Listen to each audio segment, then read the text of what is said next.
Hello everyone, स्वागत छ हजुरहरूलाई नेपाल अनलाइन स्कुल च्यानलमा।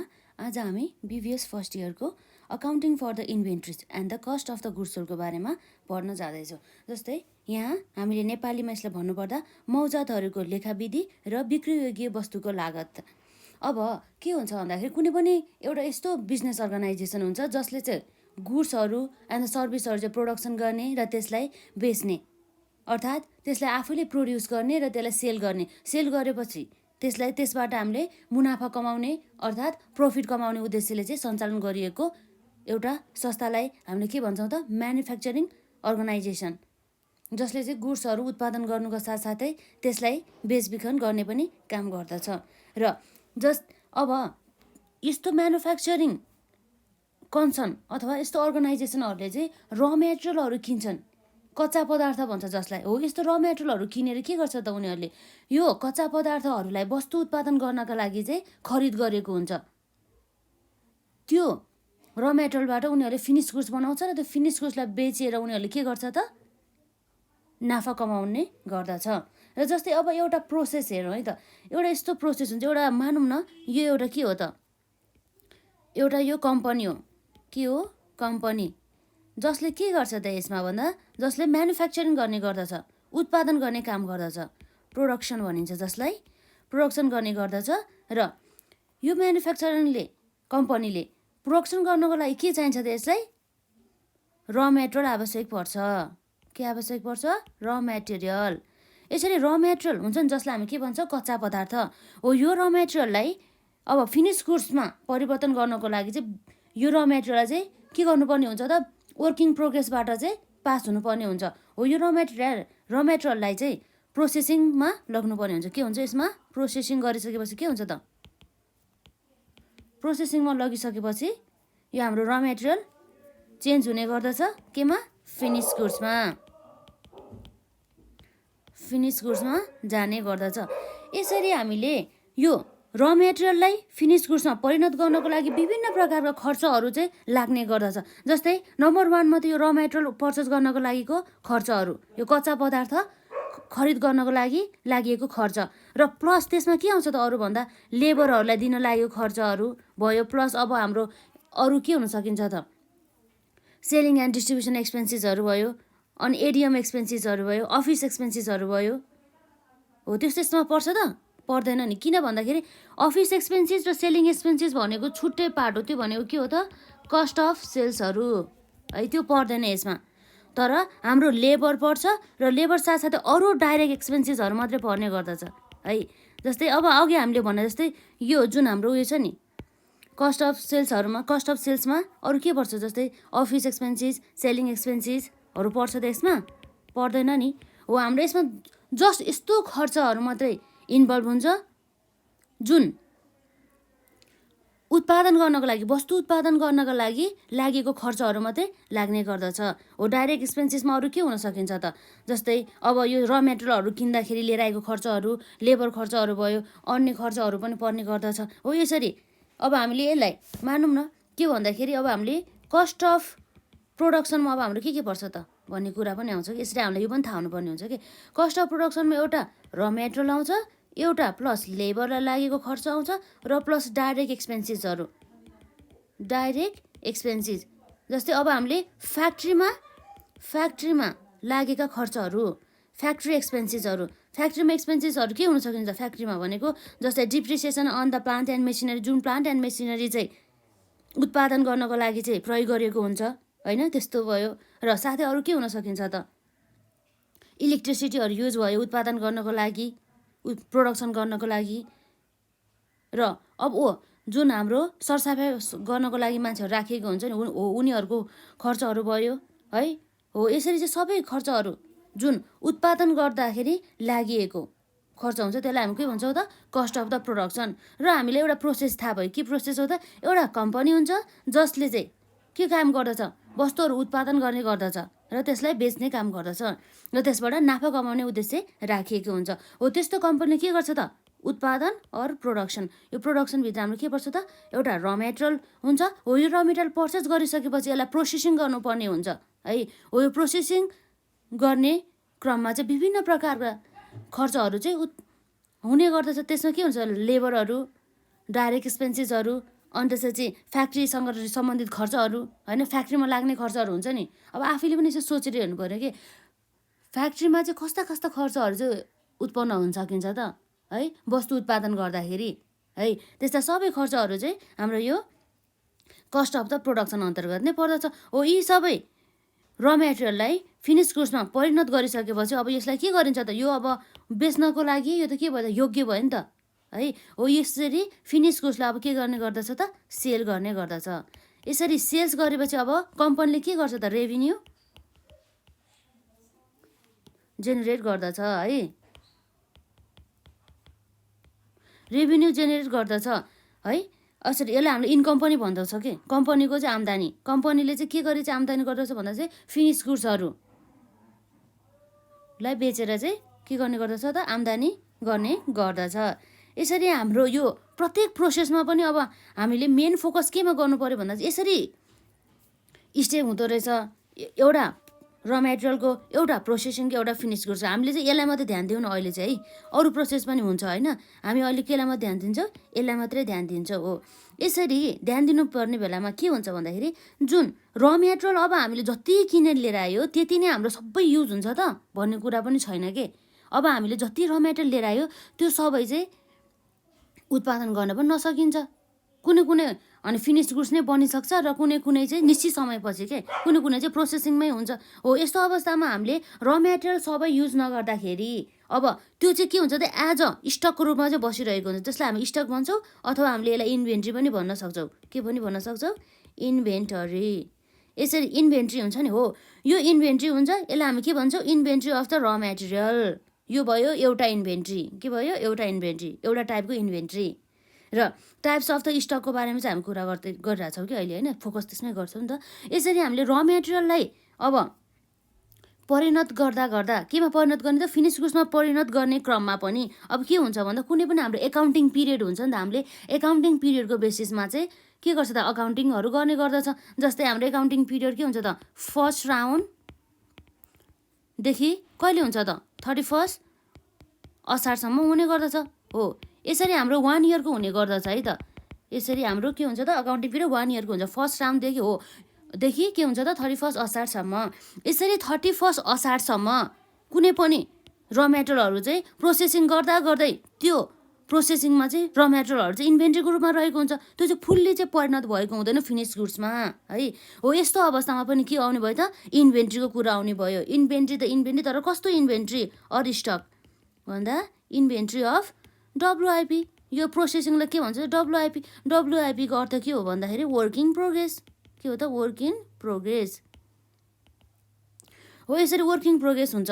र डब्लुआइपीलाई अब हामीले परिणत गरिसकेपछि के हुन्छ त, फिनिस गुड्समा परिणत हुन्छ। र हामीले जति पनि वस्तुहरू उत्पादन गरेको हुन्छ नि, हो यो यसरी अकाउन्टिङ पिरियड इन हुने बेलामा सबै वस्तुहरू सेल्स भएको छ भनेर हामीले भन्न सक्छौँ त, सक्दैनौँ। किन भन्दाखेरि कुनै पनि वस्तुहरू चाहिँ जस्तै त्यही दिनमा 31 असारकै दिनमा चाहिँ उत्पादन भएको छ भने त्यही दिनमा बिक्री भएको नहुन नि सक्छ। र अगाडिका कुनै पनि वस्तुहरू उत्पादन भएका हुन्छ नि, हो त्यसलाई त्यो पनि बिक्री नभएको हुन सकिन्छ, पछि पनि बिक्री हुन सकिन्छ। हो, त्यस्तो अवस्थामा हाम्रो यसमा पनि के हुनुभयो त, एज ए स्टकको रूपमा रहने भयो। त्यो के हो त, इन्भेन्ट्री, जसलाई हामीले इन्भेन्ट्री पनि भन्न सक्छौँ।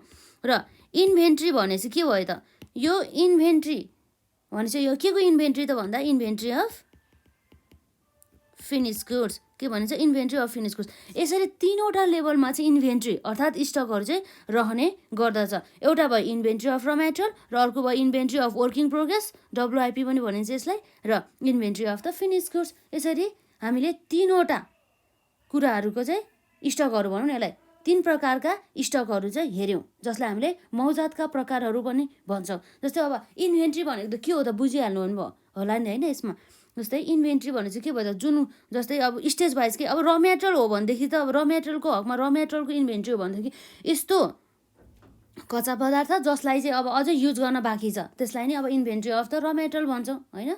जस्तै तयारी वस्तु उत्पादन गर्नका लागि कच्चा पदार्थ खरिद गरी मौजातहरूको रूपमा राख्नुपर्ने हुन्छ। जस्तै चिनी उत्पादन गर्नका लागि उखु, कपडा उत्पादनका लागि कपास, जुत्ता उत्पादन गर्नका लागि छाला आदि कच्चा पदार्थहरूका उदाहरण हुन्। कच्चा पदार्थहरूको रूपान्तरणबाट नै तयारी वस्तुहरू उत्पादन हुने भएकोले कुनै समयमा कच्चा पदार्थको अभावमा उत्पादन बन्द गर्नुपर्ने स्थिति सिर्जना हुन नदिने कच्चा पदार्थको आवश्यक मौजात राख्नुपर्ने हुन्छ। अब होइन त हो, यसरी चाहिँ र मेटेरियलहरू किन चाहिँ अब इन्भेन्ट्रीको रूपमा रहन्छ त भन्दा कहिले चाहिँ यसलाई त्यो अकाउन्टिङ पिरियड अथवा कुनै पनि एउटा निश्चित समयसम्म चाहिँ अब इन्भेन्ट्री कति छ भन्ने हेर्नको लागि चाहिँ त्यो र मेटेरियलको हकमा चाहिँ के हुन सकिन्छ भन्दा चाहिँ यस्तो कच्चा पदार्थ जसलाई चाहिँ अब हामीले भविष्यमा चाहिँ युज गर्न सक्छौँ, एज अ फिनिस गुड्समा परिणत गर्न सक्छ भनेर राखेको एउटा इन्भेन्ट्री अथवा स्टक भनेर चाहिँ बुझ्छौँ है त। र अब हामीले अब वर्किङ प्रोग्रेस भने के हो भनेर बुझ्नु पर्दाखेरि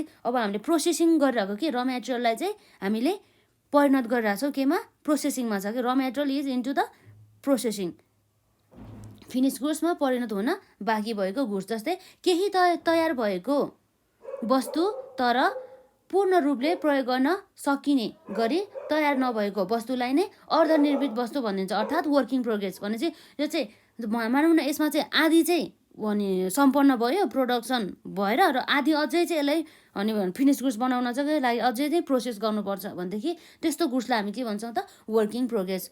जस्तै कच्चा पदार्थबाट तयारी वस्तु उत्पादन गर्ने क्रममा कच्चा पदार्थको प्रयोग भइसकेको तर तयारी वस्तु उत्पादन नभएको अवस्थालाई अर्धनिर्मित वस्तु भनिन्छ। जस्तै अब हामीले मानौँ न फर्निचरका लागि अनि काठलाई अनि चिराउने सल्याउने र ठिक ठिक आकारमा काटेर राख्ने, जस्तै अब अर्को के हुन सकिन्छ त अप्रोसेसित कच्चा तेललाई अर्धनिर्मित वस्तुको उदाहरण लिन सकिन्छ है। र अब हाम्रो छ अर्को फिनिस गुड्स। अब यो फिनिस गुड्स भने चाहिँ के हो त भने जुन चाहिँ तयारी भइसक्यो, अलरेडी फिनिस भइसक्यो, यसको वर्किङ प्रोग्रेसले सम्पन्न यो र मेटेरियलबाट चाहिँ यो सबै प्रोसेसिङबाट पास भएर चाहिँ केमा पुगिसक्यो त फिनिस गुड्समा पुगिसक्यो है, फिनिस गुड्स भइसक्यो हो, त्यसलाई नै हामी के भन्छौँ त फिनिस गुड्स, जुन चाहिँ तयारी भइसक्यो। कच्चा पदार्थबाट तयारी वस्तु उत्पादन भइसकेको तर बिक्री हुन नसकेको वा बिक्री हुन बाँकी रहेको वस्तुलाई नै तयारी वस्तुको मौजात भनिन्छ। अर्को शब्दमा भन्ने हो भने बिक्रीका लागि तयार भएको वस्तुलाई तयारी वस्तुको मौजात पनि भनिन्छ भन्ने कुरा भयो। यसरी चाहिँ हाम्रो 3वटा प्रकारको चाहिँ स्टक हुने रहेछ, जसलाई हामीले इन्भेन्ट्री पनि भन्छौँ। र मेटेरियल कच्चा पदार्थ, वर्किङ प्रोग्रेस अर्धनिर्मित वस्तु, फिनिस गुड्स तयारी वस्तु हो। यसरी चाहिँ हाम्रो 3वटा रहेछ है त। इन्भेन्ट्री भने त बुझिहाल्यो, जस्तै अब कुनै पनि व्यावसायिक संस्थाले चाहिँ अब आर्थिक क्रियाकलापको केन्द्रबिन्दु भनेको के हो त भन्दा खरिद बिक्री नै हो नि त उसको लागि त होइन हो। यसरी कच्चा पदार्थहरूलाई अब जुन चाहिँ परिणत गरेको छैन र प्रोसेसमा पनि गएको छैन त्यसलाई पनि अब इन्भेन्ट्री भनिन्छ। अब जुन चाहिँ प्रोसेसिङमा छ, जुन चाहिँ फिनिस गुड्स भएको छैन त्यसलाई पनि इन्भेन्ट्री अफ डब्लुआइपी भनिन्छ। र यस्तो अनि तयारी वस्तु जसलाई बेचिएको छैन र स्टकमा छ भनेदेखि त्यसलाई के भनिन्छ inventory of the finish goods पनि भनिन्छ। यसरी चाहिँ हाम्रो रहेछ नि त इन्भेन्ट्रीहरू है त। इन्भेन्ट्री भने चाहिँ हाम्रो खासै केही पनि होइन के, निर्धारित समयमा कति सामग्री खरिद गर्ने, कति समयावधिको तरलतामा सामग्रीको खरिद आदेश पठाउने, कुन सामग्रीलाई विशेष ध्यान दिनुपर्ने जस्ता कार्यलाई नै मौजत व्यवस्थापन भनिन्छ, अर्थात् इन्भेन्ट्री म्यानेजमेन्ट। अब हामीले इन्भेन्ट्री मेन्टेन गरेर मात्रै भएन नि त है, इन्भेन्ट्री छ त्यसलाई म्यानेजमेन्ट नै हामीले गरेन भनेदेखि त्यस्तो अवस्थामा अब हाम्रो व्यवसायले अब उद्देश्य हाम्रो हासिल गर्न सकिन्छ त सक्दैन नि होइन। त्यसको लागि चाहिँ अब के गर्नुपर्ने हुन्छ त यो जुन स्टक हुन्छ नि हो यसलाई पनि म्यानेजमेन्ट गर्नुपर्ने हुन्छ, जसलाई चाहिँ के भन्छ त मौजात व्यवस्थापन अर्थात् इन्भेन्ट्री म्यानेजमेन्ट पनि भनिन्छ।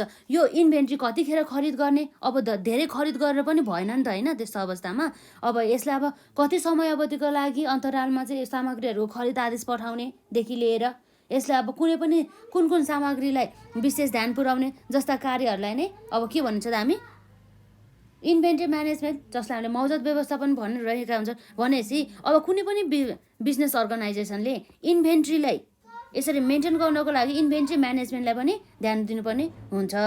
जस्तै अब भनेपछि अब हामीले के भन्छ एउटा इन्भेन्ट्री हुनु पर्यो र इन्भेन्ट्री पनि के को inventory of raw material, inventory of WIP, inventory of finish goods. र यो इन्भेन्ट्री सबैलाई चाहिँ के गर्नुपर्ने हुन्छ त म्यानेजमेन्ट गर्नुपर्ने हुन्छ, जसलाई व्यवस्थापन गर्नुपर्ने हुन्छ।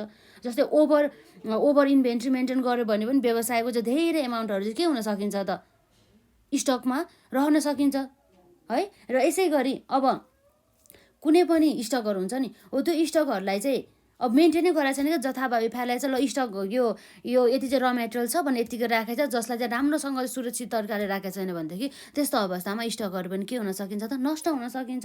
हो त्यसलाई चाहिँ एकदमै सुरक्षित साथ राख्नुपर्ने हुन्छ। र अब हामीले यसमा अब ओभरभ्यू त लियो मेन गरी। अब एउटा कम्पनीले अब के गर्छ त, एउटा कम्पनी नै हेऱ्यो कि म्यानुफ्याक्चरिङ कम्पनीको काम भनेको यति नै हो है यसरी हेर्दाखेरि। र अब हामीले यसमा लेखौँ न त, यसरी लेखेपछि टाइप्स अफ द स्टक अन्तर्गत हामीले पढेको के थियो, टाइप्स अफ स्टक, जसलाई हामीले के भन्छ मौजातका प्रकारहरू।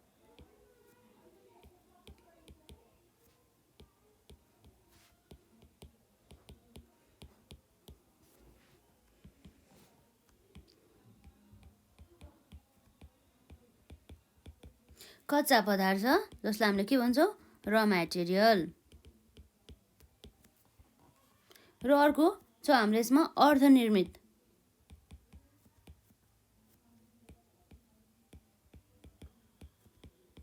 अर्धनिर्मित वस्तु वर्किङ प्रोग्रेस। र नम्बर 3 मा हुन्छ हामी यसको तयारी वस्तुहरू, जसलाई हामी फिनिस गुड्स भन्छौँ। अलरेडी हाम्रो रेडी भइसक्यो बेच्नको लागि, तयारी वस्तुहरू। अब मैले यो कच्चा पदार्थ, अर्धनिर्मित वस्तु र तयारी वस्तुहरूलाई चाहिँ अब यसलाई खासै यसको डेफिनेसनहरू चाहिँ लेख्न जरुरी ठानेन। किन भन्दाखेरि अब हजुरहरूलाई थाहा भइहाल्छ नि त, कच्चा पदार्थ अब र मेटेरियल भनेको के हो त भन्दा जसलाई चाहिँ वस्तु उत्पादन गर्नको लागि चाहिँ खरिद गरिएको हुन्छ, जुन चाहिँ एउटा के हुँदैन भन्दा चाहिँ फिनिस गुड्स हुँदैन, योग्य हुँदैन, बेच्नको लागि योग्य हुँदैन है भनेर चाहिँ हामीले कच्चा पदार्थ भनेर बुझ्नुपर्छ। र अर्धनिर्मित वस्तु भने चाहिँ प्रोसेसिङमै रहेको, जुन चाहिँ अब कच्चा पदार्थ पनि होइन र तयारी वस्तु पनि होइन, हो यस्तो अवस्थामा रहेको हामीले यो इन्भेन्ट्रीलाई हामीले के भन्छौँ त, गुड्सलाई हामी के भन्छौँ अर्धनिर्मित वस्तु भन्छौँ। र तयारी वस्तु भनेको चाहिँ यस्तो गुड्स हो जुन चाहिँ कच्चा पदार्थ पनि नभएर र यसले त्यो कच्चा पदार्थबाट सबै प्रोसेसिङ हुन्छ नि, वर्किङ प्रोग्रेसहरू सबै प्रोसेसहरू पार गरिसकेपछि ऊ तयारी वस्तुमा चाहिँ रहेको छ, ऊ चाहिँ अब बेच्नको लागि योग्य रहेको छ, हो त्यस्तो गुड्सलाई हामी फिनिस गुड्स भन्छौँ। हो त्यसै कारणले अब खासै हामीले यसमा लेख्न जरुरी ठानेन है त। यसमा हामीले अब बुझ्नु पऱ्यो कि टाइप्स अफ द स्टक र मौजातका प्रकारहरू भन्ने बित्तिकै के भयो त, एउटा भनेको कच्चा पदार्थ जसलाई हामी र मेटेरियल भन्छौँ, र अर्को भनेको अर्धनिर्मित वस्तु वर्किङ प्रोग्रेस, जुन चाहिँ प्रोग्रेसमै रहेको छ, र मेटेरियल पनि होइन र तयारी वस्तु पनि होइन। र अर्को भने के छ त, तयारी वस्तुहरू जुन चाहिँ अलरेडी प्रोग्रेसबाट पार भएर के भएछ त, बेच्नको लागि चाहिँ योग्य भइसक्यो, त्यसलाई हामी के भन्छौँ तयारी वस्तुहरू अर्थात् फिनिस गुड्स। यसरी 3 प्रकारको चाहिँ स्टकहरू हुने गर्दछ। अब यो पुरै स्टकहरूलाई के गर्नुपर्ने हुन्छ त, यो स्टकहरूलाई चाहिँ म्यानेजमेन्ट गर्नुपर्ने हुन्छ, त्यसलाई हामीले के भन्छौँ त इन्भेन्ट्री म्यानेजमेन्ट।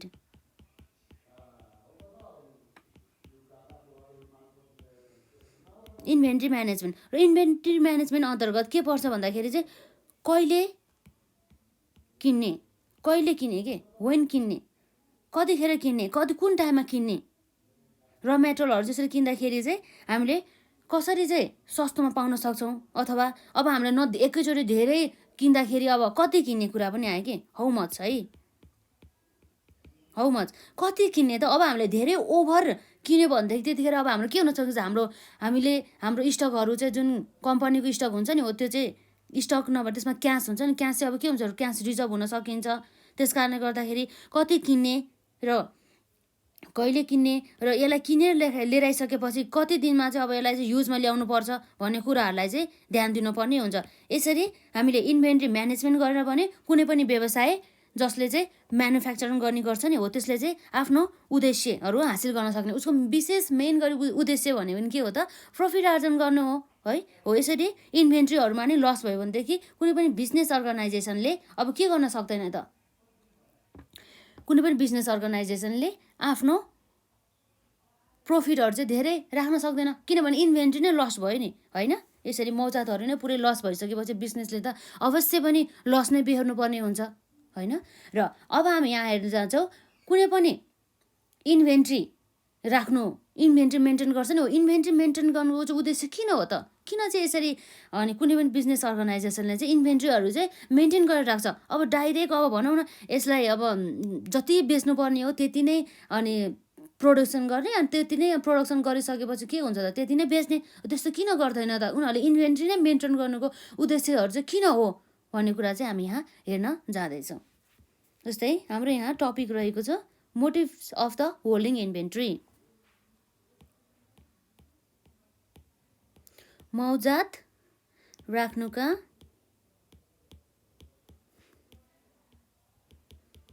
उद्देश्यहरू, जसलाई हामीले के पनि भन्न सक्छौँ त? मोटिभ्स अफ होल्डिङ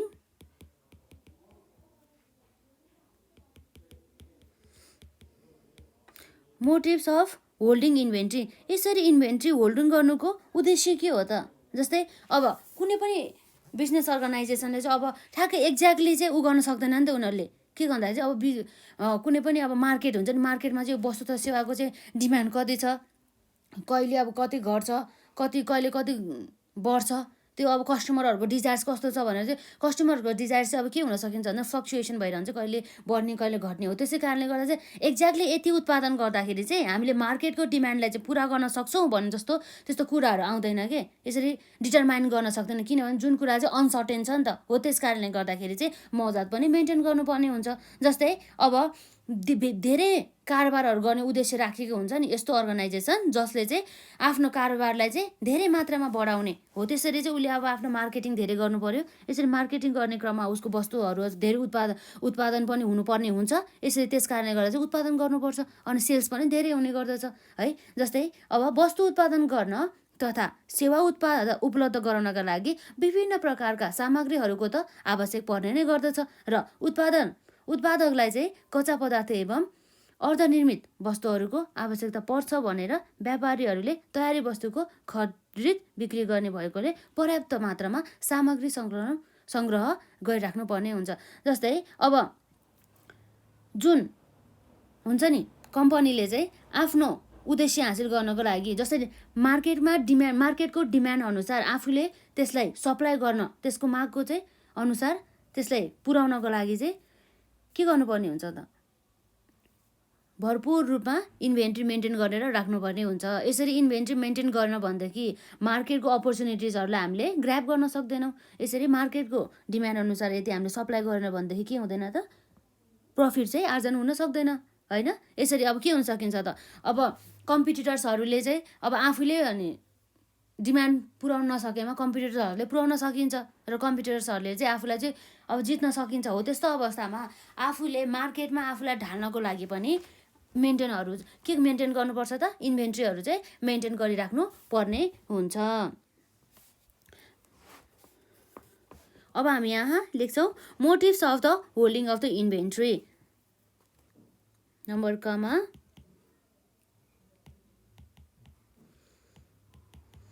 कारोबारको उद्देश्य,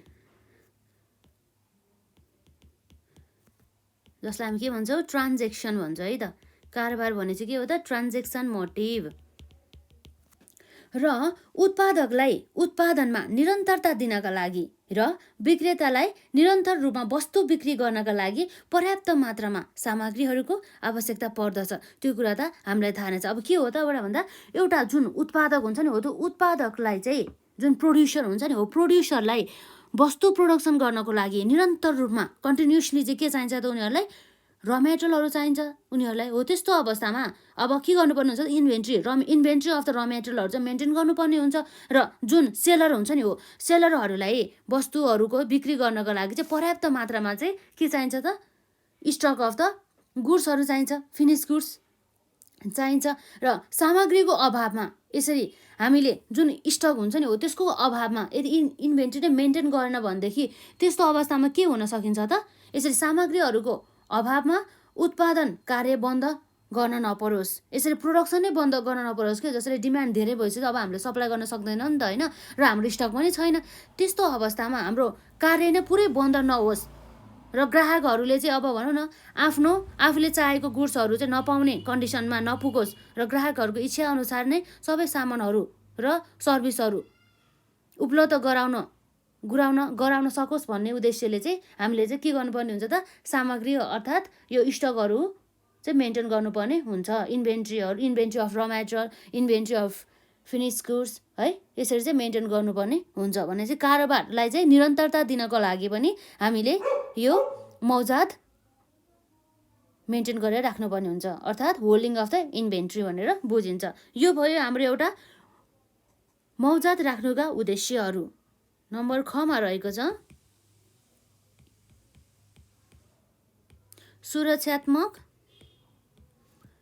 उद्देश्य, जसलाई हामीले के भन्छ प्रिकसनरी मोटिभ।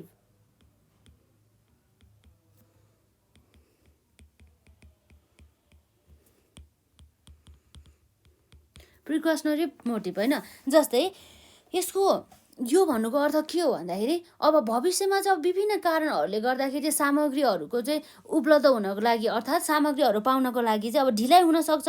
जस्तै अब र मेटेरियल हुन्छ नि, अब हामीले पहिला नै इन्भेन्ट्री अफ द र मेटेरियल हुन्छ नि, यसरी मेन्टेन नगरिएको खण्डमा यसरी हामीले उत्पादन गर्नुपर्दा कहिलेकाहीँ बन्द हुन सकिन्छ, बन्द हडतालदेखि लिएर अब विभिन्न प्रकारका रोगहरू आउन सकिन्छ नि त होइन। अब त्यस्तो अवस्थामा अब यो जुन अर्गनाइजेसन हुन्छ नि, जुन म्यानुफ्याक्चरिङ सङ्गठन हुन्छ जसले चाहिँ आफ्नो उत्पादनलाई चाहिँ निरन्तरता दिन पाओस् र धेरै मात्रामा चाहिँ उत्पादन गर्न पाओस् र त्यसलाई सेल गर्न पाओस् र जुन हुन्छ नि सेलरहरूले बजारको अथवा मार्केटको डिमान्ड अनुसार सप्लाई गर्न सकोस् भन्ने उद्देश्यले चाहिँ आफूलाई सुरक्षा राख्नु पर्यो के उद्देश्यले चाहिँ पनि इन्भेन्ट्री मेन्टेन गर्न सकिन्छ। जस्तै कहिलेकाहीँ यातायातको अवरोध हुन सकिन्छ है, आपूर्तिकर्तासँग सामग्रीको अभाव हुन सकिन्छ। हो यस्तो कारणहरूबाट हुन सक्ने जुन सर्टेज हुन्छ नि, हो त्यो सर्टेजलाई पनि हटाउनको लागि चाहिँ अब के गर्नुपर्ने हुन्छ, इन्भेन्ट्रीको मेन्टेन गर्नुपर्ने हुन्छ, जसलाई हामीले के भन्छौँ सुरक्षात्मक उद्देश्य पनि भन्छौँ। भविष्यमा विभिन्न कारणहरूले सामग्रीहरूको आपूर्तिमा ढिलाइ हुन सक्छ र आपूर्तिकर्तासँग सामग्रीको अभाव, यातायात अवरोध एवं विभिन्न दैनिक कारणहरूबाट विभिन्न दैविक कारणहरू जुन चाहिँ नेचुरल्ली हुन्छ नि, जस्तै अब कहिलेकाहीँ अब के हुन सकिन्छ त बाढी पहिरोहरू आउन सकिन्छ, भूकम्पहरू आउन सकिन्छ है। त्यस्तो अवस्थामाबाट पनि कुनै पनि सर्टेज हुन नसकोस् के निरन्तरता नै कार्यलाई चाहिँ निरन्तर दिन सकोस् भन्ने उद्देश्यले चाहिँ हामीले के गर्नुपर्ने हुन्छ, यस्तो कुराहरूबाट चाहिँ हामी सुरक्षित हुनको लागि पनि हामीले इन्भेन्ट्री चाहिँ मेन्टेन गर्नुपर्ने हुन्छ। र हाम्रो यसमा नम्बर गमा रहेको छ सट्टेबाजी उद्देश्य। सट्टेबाजी उद्देश्य भने चाहिँ के हो त, यो स्पेकुलेसन मोटिभ भनिन्छ, जसलाई स्पेकुलेटिभ अर स्पेकुलेसन मोटिभ है त सट्टेबाजी भनिन्छ कि नेपालीमा है। सट्टेबाजी उद्देश्य स्पेकुलेटिभ मोटिभ। जस्तै अब यसको उद्देश्य भन्नुको अर्थ के हो भन्दा चाहिँ सामग्रीहरूको अभाव तथा मूल्य परिवर्तनको कारणबाट असाधारण नाफा आर्जन गर्ने उद्देश्यले पनि सामग्री सङ्ग्रह चाहिँ गरिन्छ, अर्थात् हामीले चाहिँ स्टक चाहिँ मेन्टेन गर्नुपर्ने हुन्छ, जसलाई चाहिँ हामीले सट्टेबाजी उद्देश्य पनि भनिन्छ। के रहेछ त यो भन्दा सामग्रीहरूको अभाव तथा मूल्य परिवर्तनको कारणबाट असाधारण नाफा आर्जन गर्ने उद्देश्यले पनि सामग्रीको सङ्ग्रह गरिन्छ, जसलाई हामी के भन्छ सट्टेबाजी उद्देश्य पनि भनिन्छ। भविष्यमा सामग्रीको मूल्य बढ्ने देखिएमा सामान्य हो यस्तो अवस्थामा के हुन सकिन्छ त इन्भेन्ट्री चाहिँ मेन्टेन गर्नुपर्ने हुन्छ। जस्तै एक्जाम्पलको लागि के हो भन्दाखेरि जस्तै हामीले 1 जनवरी 2020मा हामीले गुड्स किनेको थियो है, र मेटेरियल हामीले यसरी गुड्स किन्दाखेरि कति भयो रुपिस हामीले पर युनिट्स कति भन्दा 200मा किनेको थियो अरे, र पछि गएर यही र मेटेरियलको चाहिँ प्राइस बढेर केही समयपछि जस्तै मानौ 3 मार्च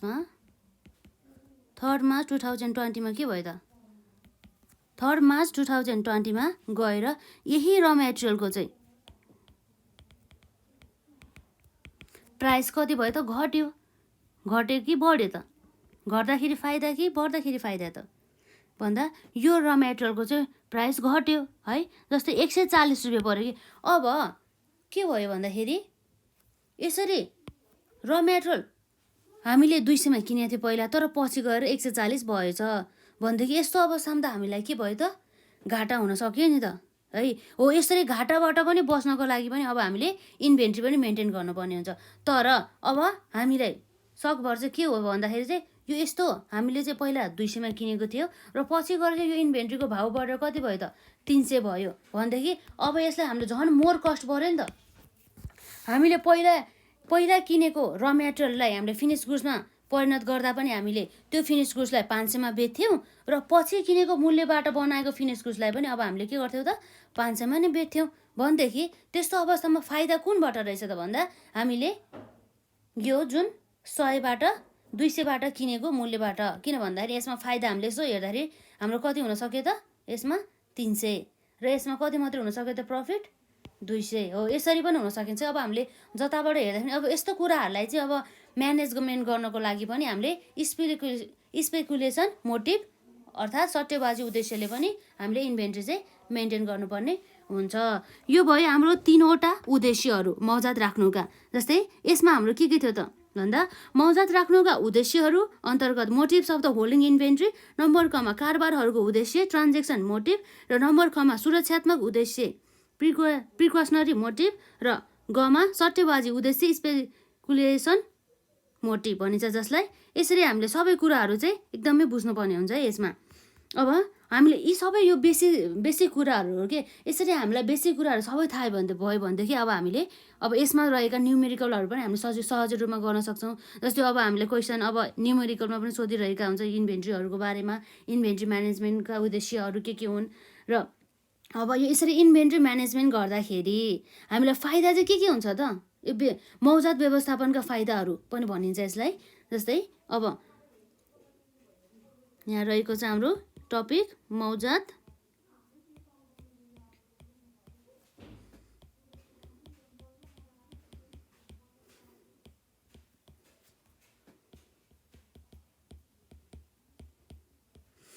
व्यवस्थापनका फाइदाहरू, जसलाई हामी के भन्छौँ त मेरिट्स अफ इन्भेन्ट्री म्यानेजमेन्ट। मौजात व्यवस्थापनका फाइदाहरू जस्तै अब के हुन सकिन्छ त यसैले हामीले इन्भेन्ट्री म्यानेजमेन्ट गर्दाखेरि त हामीले के फाइदा हुन सकिन्छ त। जस्तै अब हामीले मेरिट अफ द इन्भेन्ट्री म्यानेजमेन्टमा हामीले हेर्न सक्छौँ। जस्तै रिजनेबल प्राइसमा चाहिँ हामीले किन्नको लागि भनेको मतलब के भन्दा चाहिँ help to purchase the materials at the reasonable price, उपयुक्त मूल्यमा सामग्री खरिद गर्न मद्दत गर्न। जस्तै अब के भनेको छ भन्दा चाहिँ यसमा चाहिँ मौजात व्यवस्थापन गर्नुको उद्देश्य विभिन्न आपूर्तिकर्ताहरूको विश्लेषण गरी उपयुक्त शर्तहरूमा वस्तुको खरिद गर्नु हो। व्यापारिक छुट, अनुकूल उधारोका शर्तहरू र सुविधाजनक ढुवानी व्यवस्था भएको स्रोतबाट सामग्री खरिद गर्नमा मौजात व्यवस्थापनले चाहिँ मद्दत गर्ने गर्दछ। त्यसकारणले यसलाई हामीले के हुन्छ इन्भेन्ट्री म्यानेजमेन्टका फाइदा पनि भन्न सक्छौँ। यो हो हाम्रो इन्भेन्ट्री म्यानेजमेन्टका फाइदाहरू है। र जस्तै हाम्रो कमा रहेको छ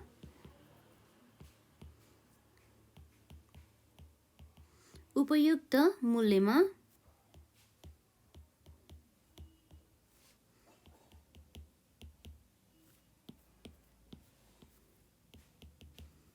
सामग्री खरिद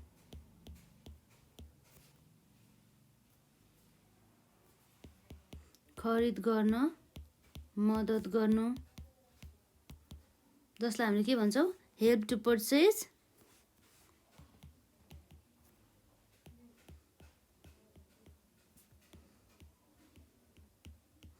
materials at रिजनेबल प्राइस हो है। र अर्को हाम्रो यसको फाइदा अन्तर्गत नै रहेको छ सामग्रीको उपलब्धताको बारेमा जानकारी गराउन मद्दत गर्नु, help to provide information about the availability of the materials भन्ने कुरा रहेको छ है।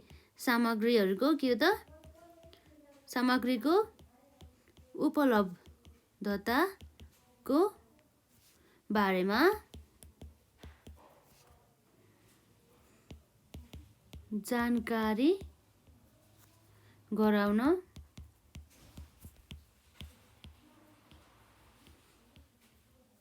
मद्दत गर्नु, जसलाई हामी के भन्छौँ हेल्प टु प्रोभाइड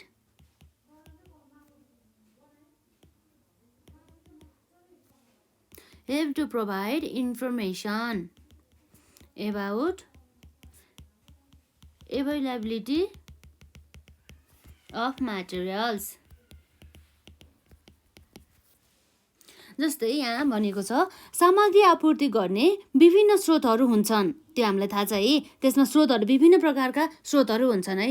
उपलब्ध सामग्रीहरू र उत्पादित वस्तुहरूमा सामञ्जस्यता हुनु पर्दछ, किनभने उत्पादन नीति अनुसार कच्चा पदार्थ उपलब्ध नभएमा उत्पादन नीति असफल हुन्छ।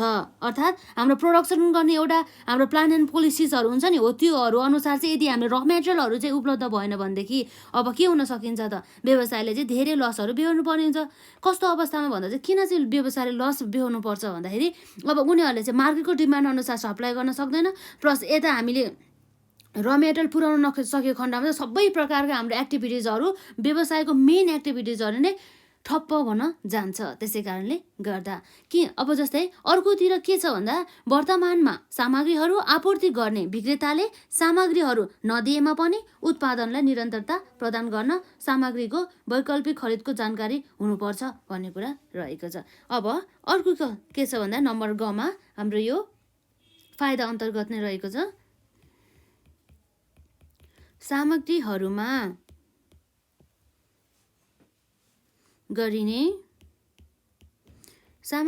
गरिने अधिक लगानीबाट बच्न मद्दत गर्नु।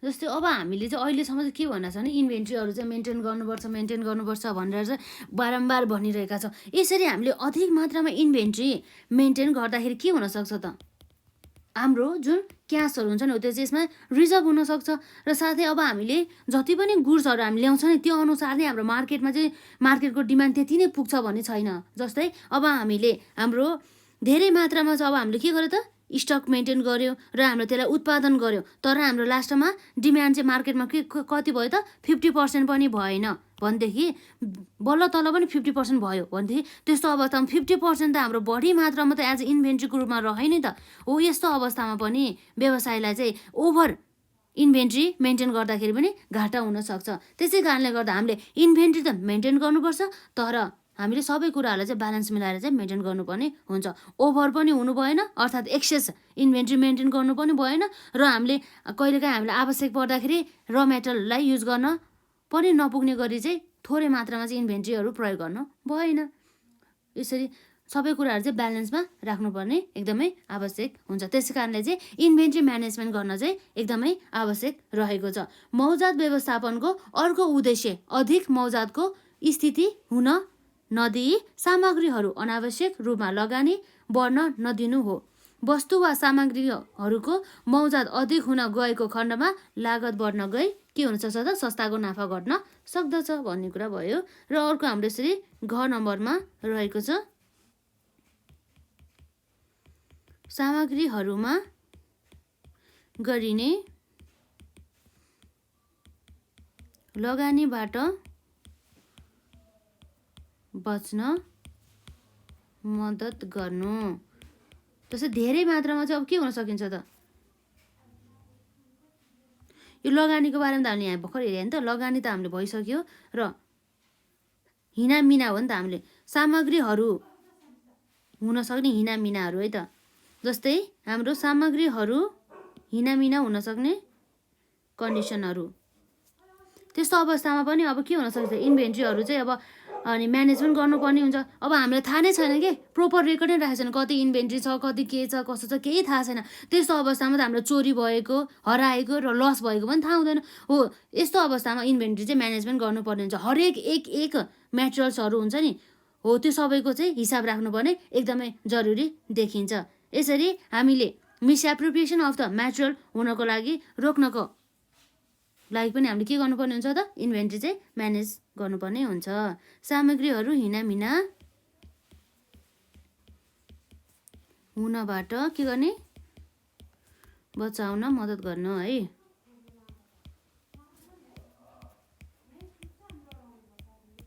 जसलाई हामी के भन्छौँ हेल्प टु प्रिभेन्ट द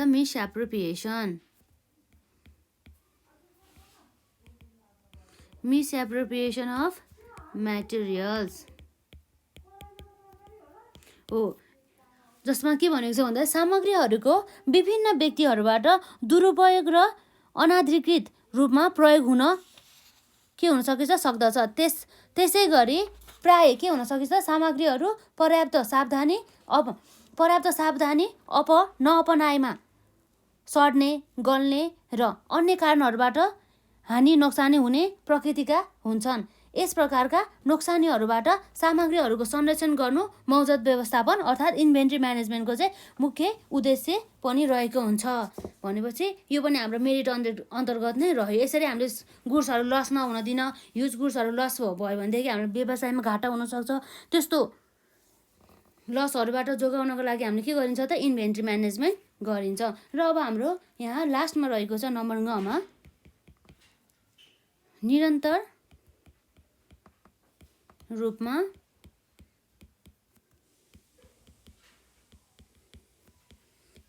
रूपमा सामग्रीहरू उपलब्ध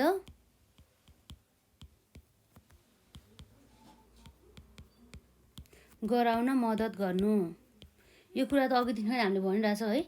अब हामीलाई व्यवसायमा यसरी इन्भेन्ट्री म्यानेजमेन्ट गरेर राख्दाखेरि व्यवसायलाई आवश्यक परेको खण्डमा सबै प्रकारको इन्भेन्ट्रीहरू अभाइलेबल हुन्छ। मार्केटको डिमान्डहरू चाहिँ डिमान्ड अनुसार सप्लाई पनि गर्न सकिन्छ भन्ने कुराहरू भयो। यसमा हेल्प टु प्रोभाइड materials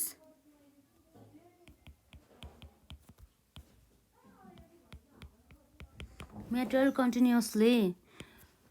मौजात व्यवस्थापनको अर्को मुख्य उद्देश्य उत्पादनका लागि आवश्यक पर्ने सामग्रीहरू निरन्तर रूपमा उपलब्ध गराउनु हो। यदि सामग्रीहरू नियन्त्रण प्रणाली सामग्रीहरूलाई चाहिँ कस्तो भन्दाखेरि चाहिँ नियन्त्रण अर्थात् यसलाई चाहिँ कन्ट्रोलमा राखेन भनेदेखि के हुन सकिन्छ त सामग्रीहरूको अभाव हुन सकिन्छ। यसरी सामग्रीहरू अभाव हुँदाखेरि व्यवसायको मुख्य कार्य उत्पादन गर्ने कार्य नै ठप्प हुन जान्छ। त्यसै कारणले गर्दा चाहिँ निरन्तर रूपमा चाहिँ सामग्रीहरू चाहिँ उपलब्ध गराउनु पर्ने हुन्छ, आवश्यक पर्छ नि त। अब यसरी मेटेरियल नै छैन भनेदेखि अब कुनै पनि अब यो म्यानुफ्याक्चरिङ अर्गनाइजेसनले केलाई उत्पादन गर्ने त होइन। उसको आफ्नो मेन काम भनेको उत्पादन गर्नु हो। यसरी आफ्नो मेन कार्य नै बन्द हुन जाँदाखेरि व्यवसायले चाहिँ के हुन्छ त व्यवसायको अब उसको अस्तित्व नै हराउन सक्ने सम्भावना पनि रहेको हुन्छ।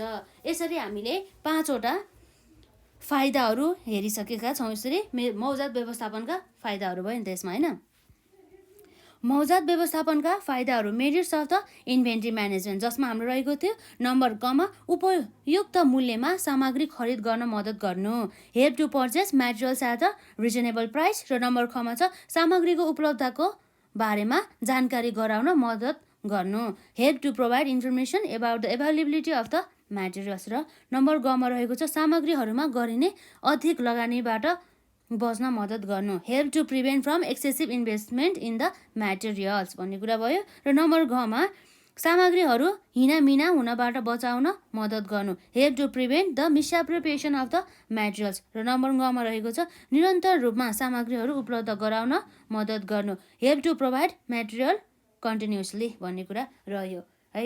हामीले अहिलेसम्म हेरेको भनेको चाहिँ यसमा मौजात व्यवस्थापनका फाइदाहरू merits of the inventory management र मौजात राख्नुका उद्देश्यहरू मोटिभ्स अफ द होल्डिङ इन्भेन्ट्री, र हामीले यसमा हेरेका थियौँ टाइप्स अफ द स्टक मौजातका प्रकारहरू, कच्चा पदार्थ र मेटेरियल र अर्धनिर्मित वस्तु, वर्किङ प्रोग्रेस र तयारी वस्तु फिनिस गुड्स भनिन्छ जसलाई। यसरी हामीले यो एउटा म्यानुफ्याक्चरिङ कम्पनी एउटा कन्सर्नको चाहिँ सबै उसको कामहरू उसले गर्ने भनेको प्रोडक्सन गर्दाखेरि अब प्रोडक्सन गर्नको लागि उसलाई के चाहिन्छ त र मेटेरियल आवश्यक पर्छ। र मेटेरियल आवश्यक पर्ने भएको कारणले गर्दा उसले अब के गर्दछ त त्यो र मेटेरियलहरूलाई पर्चेस गर्ने गर्दछ। यो र मेटेरियल पर्चेस गर्नुको उद्देश्य भनेको के हो भन्दा चाहिँ उसले चाहिँ यसलाई प्रोसेसिङ गरेर फिनिस गुड्स बनाउनु हो। यसरी फिनिस गुड्स उत्पादन गर्नको लागि उसले यो र मेटेरियल प्रोसेसिङबाट पास हुनुपर्ने हुन्छ। प्रोसेसिङ गर्ने क्रममा चाहिँ विभिन्न प्रकारका खर्चहरू हुन सकिन्छ जस्तै लेबर, डाइरेक्ट एक्सपेन्सेसका साथसाथै अब हाम्रो फ्याक्ट्री एक्सपेन्सेस, फ्याक्ट्रीमा पनि एक्सपेन्सेस लागिन्छ नि त होइन। फ्याक्ट्री भने चाहिँ हामीले उत्पादन गर्न लागेको, जस्तै त्यसलाई हामीले वर्क कस्ट पनि भन्न सक्छौँ। यसरी हामीले सबै प्रकारका इन्भेन्ट्रीहरू पनि हेऱ्यौँ र हामीले इन्भेन्ट्री म्यानेजमेन्ट गर्नुपर्ने हुन्छ र यसरी इन्भेन्ट्री म्यानेजमेन्ट गर्नुको उद्देश्य र साथसाथै अब कस्तो भन्दाखेरि जुन इन्भेन्ट्री म्यानेजमेन्ट गर्दा चाहिँ हामीलाई हुनसक्ने फाइदाहरू, जुन बिजनेस कन्सर्नलाई हुनसक्ने फाइदाहरू अब हामीले यहाँ हेरिसक्यौँ। जस्तै अब अघि भने जस्तै अब हामीले यहाँ के हेरेको थियौँ त भन्दाखेरि अब कुनै पनि इन्भेन्ट्रीहरूको अथवा कुनै पनि वस्तु उत्पादन गर्दा लाग्ने खर्चहरू भनेको हामीले लेबर, डाइरेक्ट एक्सपेन्सेसहरू भयो र फ्याक्ट्रीसँग एक्सपेन्सेसहरू भनेर हामीले यहाँ सबै कभर गरेर हेरिसक्यौँ नि। अब हामीले अब यसै गरी यसमा हेर्नुपर्ने भनेको कस्तो भन्दाखेरि मौजासँग सम्बन्धित लागत अर्थात् कस्ट रिलेटेड टु इन्भेन्ट्रीसँग सम्बन्धित खर्चहरू, जस्तै हामीले कुनै पनि वस्तुहरू अथवा कुनै पनि वस्तु उत्पादन गर्दाखेरि लाग्ने खर्चहरू कस्तो हुन सकिन्छ त, प्रोडक्सन कस्ट भनिन्छ, जसलाई वस्तु लागत पनि भनिन्छ। त्यसमा अब हाम्रो के हुन सकिन्छ त, र मेटेरियल किन्दा लागेको खर्च त्यसमा जोडिन आउँछ। अब डाइरेक्ट लेबर अनि डाइरेक्ट एक्सपेन्सेस, इन्डाइरेक्ट लेबर, जसमा चाहिँ हाम्रो के हुन्छ त फ्याक्ट्री एक्सपेन्सेसहरू सबै पर्ने गर्दछ। हो त्यो पुरै एक्सपेन्सेसहरू जोडिसकेपछि हाम्रो उत्पादन गर्दा लागेको खर्चहरू भनिन्छ कि जसलाई हो। यसरी उत्पादन गर्दा लागेको खर्चहरूलाई जोडिसकेपछि त्यसलाई हामीले डिभाइड बाई जति पनि अमाउन्ट हाम्रो उत्पादन भएको छ नि हो त्यो एमाउन्टले डिभाइड गर्दाखेरि चाहिँ हाम्रो के आउँछ, प्रोडक्सन कस्ट युनिट, जसलाई हामीले उत्पादन अथवा वस्तु लागत पनि भनिन्छ है त। यसमा हाम्रो यहाँ के भयो त यसमा हुने भनेको, यसलाई उत्पादन और वस्तु लागत पनि भनिन्छ, जसमा हाम्रो के छ यसमा प्रोडक्सन कस्ट है। यसरी प्रोडक्सन कस्ट भने त अब हामीले हेरिसक्यौँ नि त। जस्तै अब के खर्चहरू लाग्ने गर्दछ भइहाल्यो। अब वस्तुहरू उत्पादन गर्दाखेरि लागेको खर्चहरू भयो र वस्तु र मेटेरियल किन्दाखेरि लागेको खर्चहरू भयो, जसमा हाम्रो डाइरेक्ट इन्डाइरेक्ट एक्सपेन्सेस, फ्याक्ट्री एक्सपेन्सेसहरू पर्ने गर्दछ। र अब हामीले अब एउटा वस्तु उत्पादन गर्दा चाहिँ कति खर्च लाग्यो भनेर हेर्नको लागि जम्मा एउटा फिनिस गुड्स उत्पादन गर्दा लागेको खर्चहरू निकाल्नको लागि चाहिँ हामीले विशेष गरी चाहिँ यो फर्मुला चाहिँ युज गर्नुपर्ने हुन्छ है। प्रोडक्सन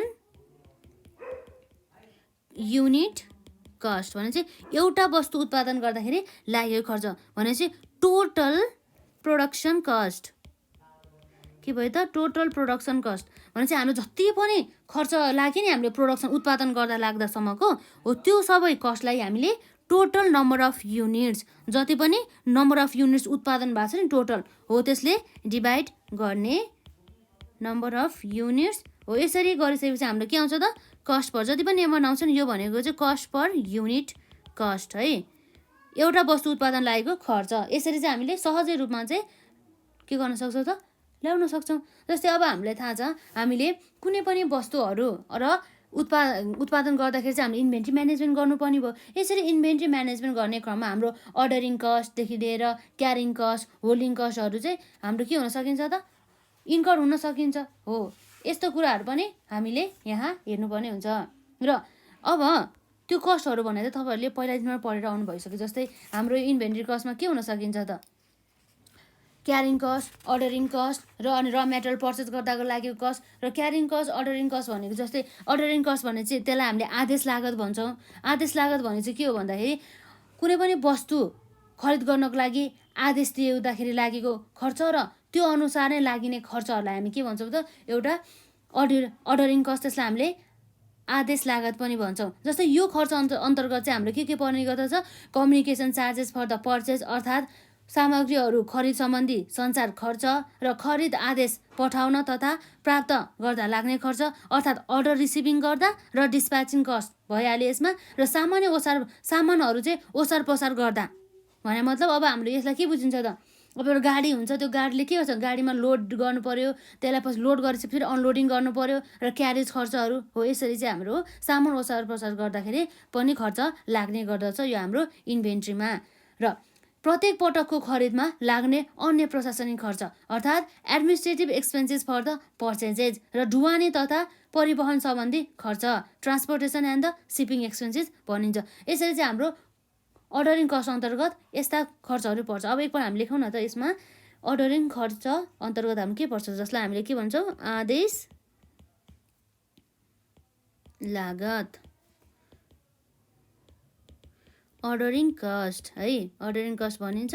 र यसमा हाम्रो विशेष गरी पर्ने भनेको communication charge, communication charge for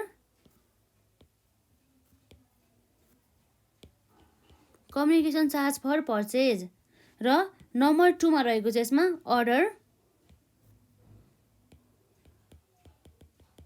order receiving and डिस्प्याचिङ।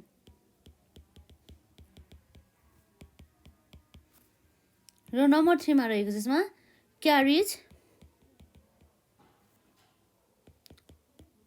Loading and unloading.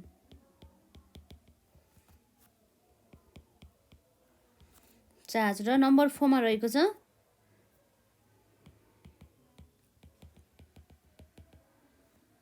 Administrative expenses for purchases. र नम्बर 5 मा रहेको छ ट्रान्सपोर्टेसन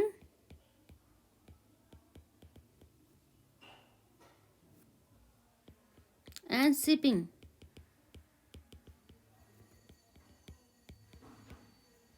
सिपिङ एक्सपेन्सेस। यसरी हाम्रो अर्डरिङ कस्ट जसलाई हामीले लागत खर्च पनि भन्छौँ नम्बर 1 मा छ कम्युनिकेसन चार्ज फर पर्चेज।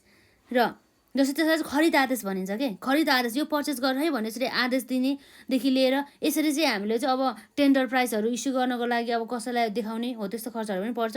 र order receiving and the dispatching cost, carriage loading and unloading charge, administrative expenses for the purchases, transportation and the shipping expenses. यसरी हाम्रो आदेश लागत अर्डरिङ कस्ट अन्तर्गत यी खर्चहरू चाहिँ पर्ने गर्दछ।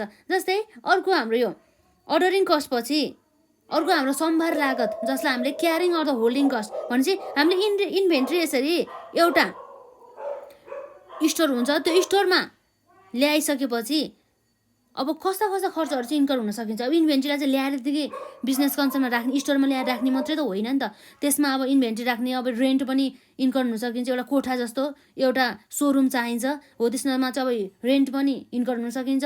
साथसाथै अब इन्सुरेन्सहरू पनि गर्नुपर्ने हुन्छ होइन, वेयर हाउसहरूको इन्सुरेन्स गर्ने र त्यो वेयर हाउसको रेन्टहरू भयो। र अब जस्तै त्यसलाई सेफ्टी गर्नको लागि अर्थात् सामग्रीहरूको सुरक्षा र हेरचाह गर्नको लागि लागेको खर्चहरू हुन सकिन्छ।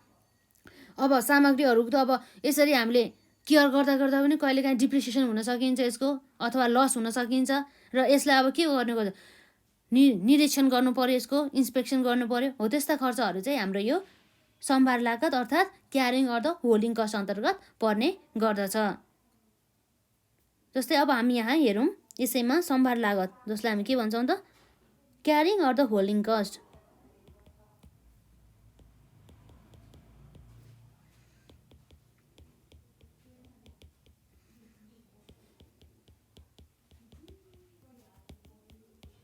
Carrying or the holding cost है।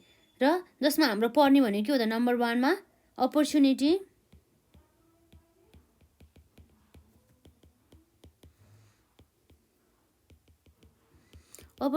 कस्ट एसोसिएटेड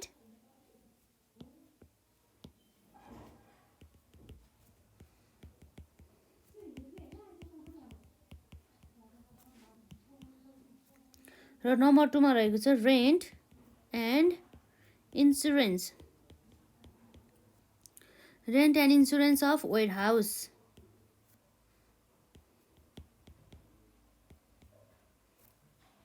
र नम्बर 3 मा रहेको छ safety and the supervision cost.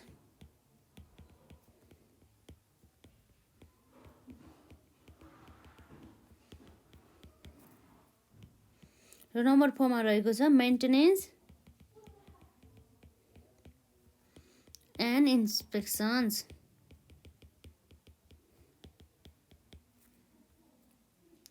यी सबै खर्चहरू हाम्रो क्यारिङ र होल्डिङ कस्ट अन्तर्गत नै पर्दछ। सम्भार लागत carrying or the holding cost number 1 मा रहेको छ opportunity cost associated with the inventory. र नम्बर 2 मा रहेको छ rent and the insurance of the warehouse. र नम्बर 3 मा रहेको छ safety and the supervision cost. र नम्बर 4 मा रहेको छ मेन्टेनेन्स एन्ड द इन्सपेक्सन। यसरी हाम्रो चाहिँ क्यारिङ र होल्डिङ कस्ट चाहिँ पर्ने गर्दछ। जसरी अब हाम्रो यो सबै खर्चहरू भनेको इन्भेन्ट्रीसँग सम्बन्धित खर्चहरू हुन् र हामीले अब यसमा के पढ्छौँ त यसमा हामीले जस्तै इन्भेन्ट्रीहरू हुन्छ नि हो यो जुन इन्भेन्ट्री छ यो इन्भेन्ट्री राख्ने एउटा प्रणाली हुन्छ कि इन्भेन्ट्रीलाई म्यानेजमेन्ट गर्ने एउटा सिस्टम हुन्छ है जसलाई हामीले के भन्छौँ मौजात प्रणाली इन्भेन्ट्री सिस्टम भनिन्छ र यसरी इन्भेन्ट्रीहरूलाई म्यानेजमेन्ट गर्नुको फाइदाहरू हामीले हेरिसक्यौँ जस्तै अब हाम्रो के छ त यहाँ इन्भेन्ट्री प्रणाली अन्तर्गत पिरियोडिक इन्भेन्ट्री सिस्टम हो कि र अब हाम्रो यो पिरियोडिक इन्भेन्ट्री सिस्टम पछि अरू के हुन सकिन्छ त जस्तै अब यसमा हुन सक्ने भनेको अब हाम्रो विभिन्न मेथडहरू हुन सकिन्छ जस्तै हामीले टाइमको बेसिसमा भनेपछि अब के हुन सकिन्छ first in first out method last in last out method र अब के हुन्छ एभरेज मेथड हुन सकिन्छ हो यस्तै धेरै प्रकारका चाहिँ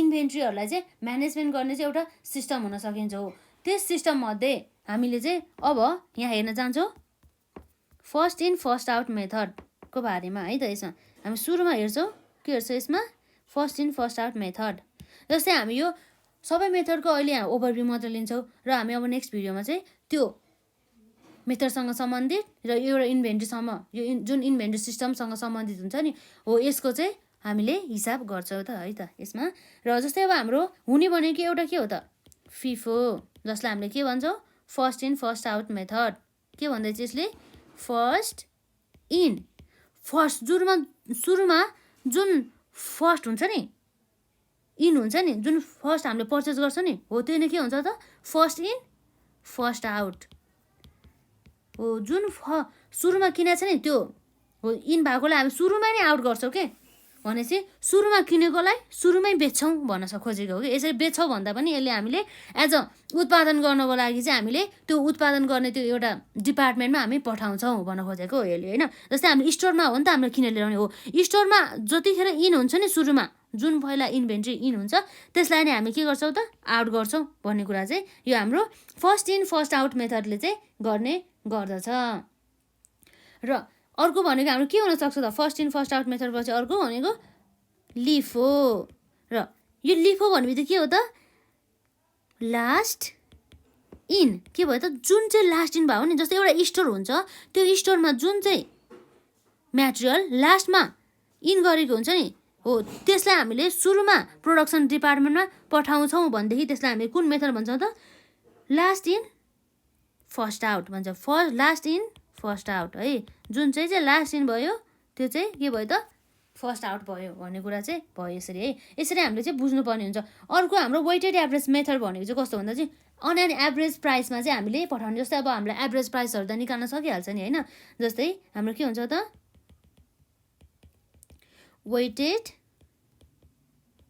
एभरेज मेथडमा हाम्रो हुने भनेको के हो त जस्तै अब हामीले अहिलेसम्मको यो डेट हुन्छ नि जस्तै एउटा निश्चित यो सुरुदेखि 0देखिबाट हामीले यो हाम्रो 5 मानौँ यो डेटसम्म चाहिँ हामीले एउटा इन्भेन्ट्री किन्दै थियो र अब हामीले यसबाट हामीले के गर्नु पर्यो त प्रोडक्सन डिपार्टमेन्टलाई पठाउनु पर्यो भनेदेखि यस्तो अवस्थामा अब हामीले कुन मेटेरियललाई र कति प्राइसमा पठाउने भन्ने क्वेसन आउँछ नि हो यस्तो अवस्थामा चाहिँ जति पनि हाम्रो मेटेरियल हुन्छ नि जक्स मेटेरियल हुनसक्छ वाइ मेटेरियल हुनसक्छ 3 मेटेरियल हुन्छ अथवा एउटै मेटेरियल हामीले किनेको हुन्छ नि हो यो मेटेरियलहरूको चाहिँ अब प्राइसले के यो मेटेरियलहरूको पुरै जति पनि टोटल प्राइस हुन्छ नि यसले हामीले यसरी जस्तै मानौँ यसको प्राइस भनेको अब यसलाई ए नै मानौँ न होइन यसरी यो सबै प्राइसहरूलाई चाहिँ हामीले के गर्न सक्छौँ त यी प्राइसहरूलाई हामीहरूले एभरेजमा टोटल कस्टलाई जुन हाम्रो इन्भेन्ट्री हुन्छ नि यो इन्भेन्ट्रीहरूलाई चाहिँ के गर्नुपर्ने हुन्छ यो टोटल कस्टलाई मानौँ यो हाम्रो total cost divide by total unit अथवा टोटल जति पनि मेटेरियल छ नि हो गरेर चाहिँ अब हामीले के निकाल्न सक्छौँ त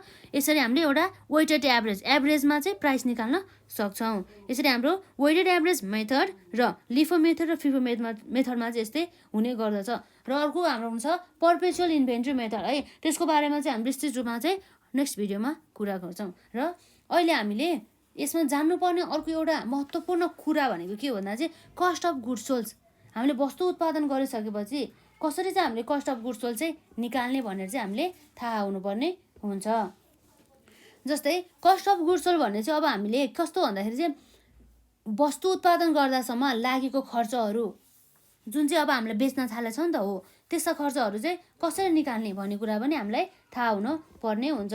जस्तै मानौँ अब हाम्रो जस्तै हामीले ओभरभ्यू मात्र लिने हो यसमा चाहिँ। अब हामी नेक्स्ट भिडियोमा चाहिँ अलिक विस्तृत रूपमा चाहिँ छलफल गर्छौँ यस बारेमा। जस्तै अब हाम्रो एउटा वस्तु हुन्छ नि, यसको कस्ट अफ गुड्स सोल्ड हो। यो कस्ट अफ गुड्स सोल्ड निकाल्ने अब हाम्रो एउटा फर्मुला हुन्छ कि हो। यसको फर्मुलामा यसलाई चाहिँ हामीले हजुरहरूले नोट डाउन गर्नु होला। यसमा हाम्रो cost of opening stock plus cost of purchase हो। जति पनि पर्चेज गर्दा लागि खर्चहरूलाई जोड्ने र जति पनि हाम्रो ओपनिङ स्टकको कस्ट छ नि हो त्यसलाई जोड्ने माइनस हाम्रो क्लोजिङ स्टक पनि हुन सकिन्छ त हो। त्यसलाई हामीले के गर्छौँ, कस्ट अफ द क्लोजिङ स्टकलाई हामीले घटाउने गर्दछौँ। Cost of closing stock. यसरी चाहिँ हामीले cost of the goods sold चाहिँ निकाल्न सक्छौँ। अब हामीलाई थाहा हुनु पऱ्यो नि त, cost of the opening stock त हाम्रो अलरेडी क्यालकुलेट भइसकेको हुन्छ र यो हाम्रो कस्ट अफ द पर्चेज अन्तर्गत चाहिँ के पर्ने गर्दछ त। जस्तै अब हाम्रो पर्चेज गर्दा राखेको खर्चहरू भयो र यसमा अर्को आउने भनेको के हो त, डाइरेक्ट एक्सपेन्सेसहरू आउने भयो। र यो हाम्रो पर्चेजमा पनि अरू कुराहरू पनि आउँछ कि। जस्तै पर्चेज गर्दा लाग्दाखेरि अब के हुन सकिन्छ त, कस्टम ड्युटीहरू लाग्न सक्छ र अरू के लाग्न सकिन्छ। जस्तो अघि भनेको जस्तो यसमा के थियो त, फ्रेट ढुवानी खर्च भन्छ, जसलाई के भन्छ, ढुवानी खर्च, freight इनवार्ड्स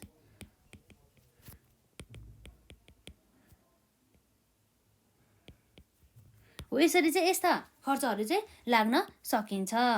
cost of the goods sold अन्तर्गत के भयो त, cost of the opening stock plus cost of the purchase minus cost of the closing stock. जस्तै अब हाम्रो कस्ट अफ द पर्चेज अन्तर्गत पर्चेजमा हाम्रो कस्टम ड्युटी, फ्रेट इनवार्ड र क्यारेज पर्ने गर्दछ र डाइरेक्ट एक्सपेन्सेसहरू पनि पर्ने गर्दछ। यसरी हामीले कस्ट अफ गुड्स सोल्डको बारेमा पनि थाहा हुनुपर्ने हुन्छ। अब हामी नेक्स्ट भिडियोमा चाहिँ यो कस्ट अफ गुड्स सोल्ड कसरी निकाल्ने र हामीलाई एक्जाममा सोधिएका क्वेसनहरूको बारेमा पनि हामी छलफल गर्छौँ। अब यो हामीले मेथडहरू त हेरिसक्यौँ र यो मेथड युज गरेर चाहिँ अब हामीले कसरी चाहिँ कस्ट निकाल्ने भन्ने कुरा पनि हेर्छौँ।